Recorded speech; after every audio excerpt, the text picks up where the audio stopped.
উপকূলীয় উপজেলা শরণখোলায় সূর্যমুখীর বাম্পার ফলন। বাগেরহাটের শরণখোলা থেকে মোহাম্মদ কামরুল ইসলাম টিটুর পাঠানো তথ্যের ভিত্তিতে বিস্তারিত।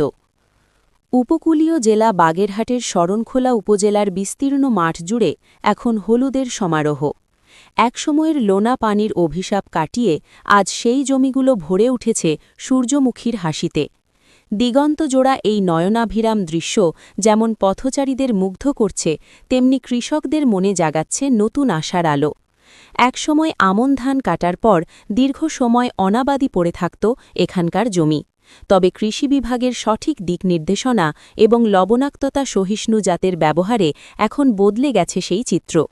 উপজেলার খোন্তাকাটা ও সাউথখালী ইউনিয়নের বিভিন্ন এলাকায় বাণিজ্যিকভাবে শুরু হয়েছে সূর্যমুখীর চাষ।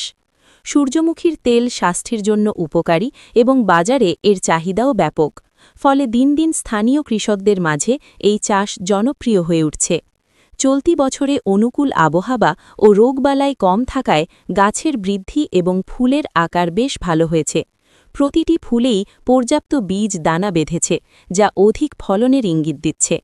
অন্যান্য ফসলের তুলনায় সূর্যমুখী চাষে খরচ ও শ্রম তুলনামূলক কম আর লাভের সম্ভাবনা বেশি, তাই কৃষকরা এখন দল বেঁধে ঝুঁকছেন এই চাষে। উপজেলা কৃষি ও কর্মকর্তা দেবব্রত সরকার জানান, সরকারি প্রণোদনার আওতায় কৃষকদের মাঝে মানসম্মত বীজ ও সার সরবরাহ করা হয়েছে। পাশাপাশি মাঠ পর্যায়ে নিয়মিত তদারকি ও পরামর্শ দেওয়া হচ্ছে।